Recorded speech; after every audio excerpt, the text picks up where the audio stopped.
Sumalang na sa budget deliberation ng Senate Finance Committee ang Office of the Ombudsman kanina. Para sa update, magbabalita live mula sa Senado si Mobile Journal, Merymon Reyes. Merymon, magkano ang pinapanukalang budget ng Office of the Ombudsman at ano-anong mga proyekto ang bibigyang prioridad para sa 2026?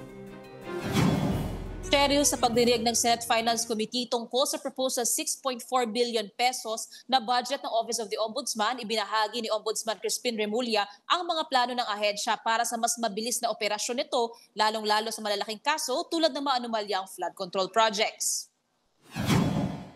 Ayon kay Ombudsman Crispin Remulla, asahan daw na sa Lunes ay posibleng maihahain na ng DOJ sa RTC ang 5 kasong may kinalaman sa ghost flood control projects. Kasabay nito, sa loob naman ng isang buwan ay makakapaghain na rin ng mga kaso ang Office of the Ombudsman kaugnay sa mga kasong mula sa ICI at DPWH sa Sandigan Bayan. Wala pang ibang nababanggit na pangalan bukod kay dating Ako Bicol Party List Representative Zaldico na malamang daw ay kabilang, pero marami-rami raw ang makakasuhan. Dagdag ni Remulla, matindi na ang galit ng taong bayan sa korupsyon na pumutok ngayon, kaya sa ilalim ng panukalang pondo na proposal ng opisina, maglalaan sila ng 45 milyong piso para sa pagpapatayo ng 3 karagdagang Ombudsman Assistance Centers para mapalapit sa publiko ang Ombudsman at mapadali ang pagtanggap ng mga reklamo, salin at assistance na kakailanganin. Lagpas 500 milyong piso naman ang nakalaan para sa information technology ng ahensya, kung saan imomodernisa na ang sistema nito sa pagpoproseso ng mga reklamo at pagtatabi ng mga impormasyon. At layon din itong gawing paperless na hanggat maaari ang mga dokumentong iikot sa Office of the Ombudsman. Sa mga susunod na araw ay pipirmahan na rin ni Ombudsman Remulla ang samot-saring suspension order para masuspende ang mga tiwaling opisyal ng DPWH at iba pang ahensya sa iba't ibang probinsya sa bansa.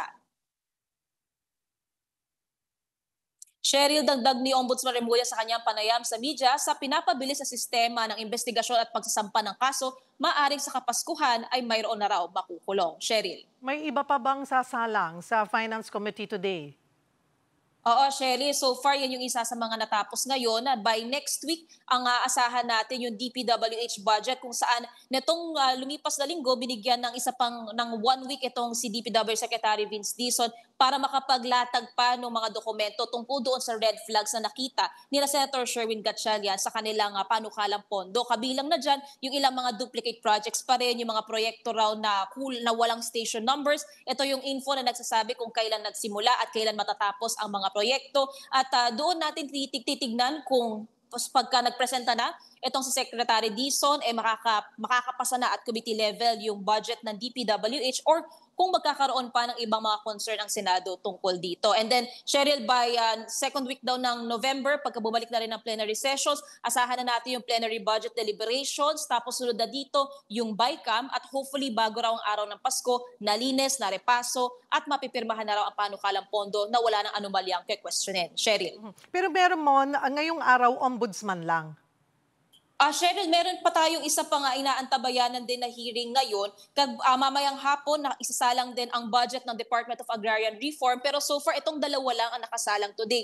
Technically kasi every Friday, wala talagang opisina ang Senado. So bukod sa wala talagang plenary sessions, kung ano lang yung nakaschedule na hearing, yun lang. So ngayon, Office of the Ombudsman na mabilis ding natapos. Tapos Department of Agrarian Reform mamayang 2:00 ng hapon. Cheryl. Hindi, kasi napansin din namin, parang si Senator Win lang, yung nakaupo dun sa committee. May iba ba siyang kasamang iba pang senador? Oo, Cheryl, humabol sa Senator Loren Legarda. So bukod kay Senator Sherwin, si Senator Loren, sumalang din siya. At may tinanong lang din daw siya tungkol doon sa bumalik na Environment Ombudsman. And so far, wala naman ng ibang naging pagque-question pa tungkol dito. Ang nasabi rin ni Senator Sherwin, kung may iba pa raw bang request ito o kakailanganin ng Office of the Ombudsman para raw masuportahan yung proseso nito o yung mga programa nito sa mas mabilis na pag-oopera, lalong-lalo sa investigasyon at pagsasampa ng kaso, hinihintay na lang din ng Senado kung may ifa-file pa na request itong si Ombudsman Crispin Remulla. Kaya medyo naging mabilis din, Cheryl, yung hearing tungkol sa budget ng opisina, maging yung pagpapasa na nito at committee level. Cheryl. Maraming salamat, Mobile Journal, Merymon Reyes.